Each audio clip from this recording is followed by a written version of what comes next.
Chemical herbicide का उपयोग करने पर हमको काफ़ी ज़्यादा नुकसान भी होता है, हमारी भूमि भी खराब होती है और चूँकि आय का ज़्यादा व्यय होता है। अगर हमें आय को अपनी बढ़ाना है तो इंटरक्रॉपिंग करके अपनी आय को दोगुना कर सकते हैं। साथियों, मैं सुमित कटियार आज उपस्थित हूँ अयोध्या जनपद के कुमारगंज क्षेत्र में, जहाँ पर इंटरक्रॉपिंग की गई हुई आचार्य नरेंद्र देव कृषि एवं प्रौद्योगिकी विश्वविद्यालय के उद्यान महाविद्यालय के ऑर्चर्ड पर, जहाँ पर बेल के साथ साथ बेल का बाग भी लगाया गया है और आपको दिखाने का प्रयास करते हैं। और इंटरक्रॉपिंग के तौर पर यहाँ पर राई की फसल ली गई है।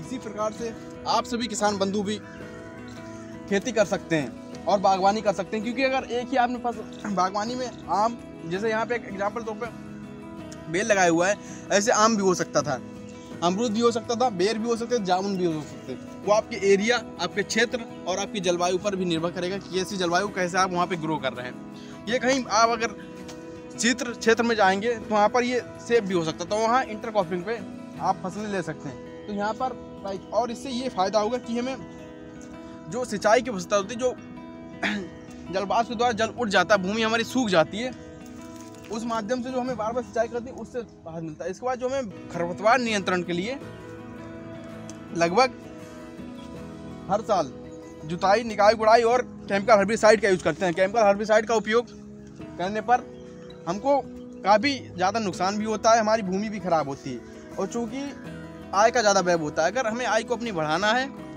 तो इंटरक्रॉपिंग करके अपनी आय को दोगुना कर सकते हैं, जिसके माध्यम से आप हर ऋतु में अलग अलग फसलें ले सकते हैं। जैसा कि आप यहाँ देख रहे हैं, क्योंकि यहाँ पे राई की फसल ली गई इंटरक्रॉपिंग में, आपको दिखाते हैं।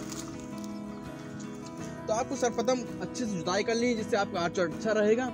और जब इसमें आप क्रॉप करेंगे तो सिंचाई करते हैं, इसी के साथ आपके पेड़ पौधों को भी पानी मिलता रहेगा, तो आपको अलग से सिंचाई करने की आवश्यकता नहीं पड़ेगी, क्योंकि हर समय पौधों को पानी देना। तो जब आप ये कर लेंगे तो अलग से आपको सिंचाई नहीं करनी होगी।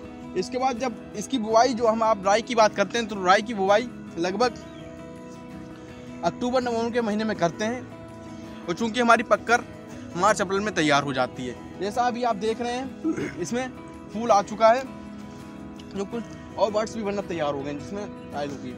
और इससे ये भी फायदा होगा, हमारा फसल तो तैयार ही होगी, इसके साथ साथ हमारी ये फसल भी तैयार हो जाएगी, जिससे आमदनी में इजाफा होगा और हमारी भूमि जो ऑर्चर्ड की है उसमें सुधार आएगा। अगर जैसे कहीं ऐसा होता है कि बेर, जामुन इत्यादि बंजर भूमि लगा दी है, इस साथ आप ये खेती कर रहे हैं, तो आपकी लगातार भूमि भी सुधारित हो रहेगी। आपकी भूमि जुताई, निकाई, गुड़ाई का कार्य होता रहेगा, जिसमें खरपतवार की समस्या नहीं होगी। प्रॉपर आपके ऑर्चर्ड है जो लगाएंगे आप बागवानी तौर पर, उसकी भी देख रेख होती रहेगी। इसलिए इंटरक्रॉपिंग एक महत्वपूर्ण रोल निभाता है। आप इसमें खरपतवार की समस्या के लिए आ जाते हैं, राई में खरपतवार की समस्या हो जाती है, तो इसके निकाई गुड़ाई का कार्य करेंगे, इससे साफ हो जाए।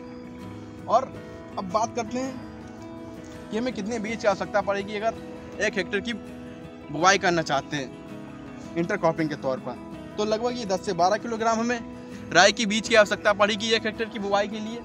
इसको हम लोग नवंबर के महीने में भी बो सकते हैं, क्योंकि ज़्यादा सिंचाई की आवश्यकता नहीं पड़ती है। 2 से 3 पानी में इसकी आराम से खेती की जा सकती है। जहाँ पे इसके आगे जब इसकी हार्वेस्टिंग हो जाएगी तो आप इंटरक्रॉपिंग में इसमें कुकुरबिट्स या फिर जो खरीफ ऋतु की सब्जियां होती हैं उनको भी उगा सकते हैं। ऐसे इंटरक्रॉपिंग करके एक अच्छा मुनाफा कमा सकते हैं किसान भाई। उसी के साथ किसान भाई, अगर मेरे द्वारा दी गई जानकारी आपको अच्छी लगी हो तो वीडियो को लाइक कीजिएगा, चैनल को अगर सब्सक्राइब नहीं किया तो प्लीज़ सब्सक्राइब कर लें। इसी के साथ किसान भाई इजाज़त दीजिए, मिलते हैं आपको अगले वीडियो में। धन्यवाद।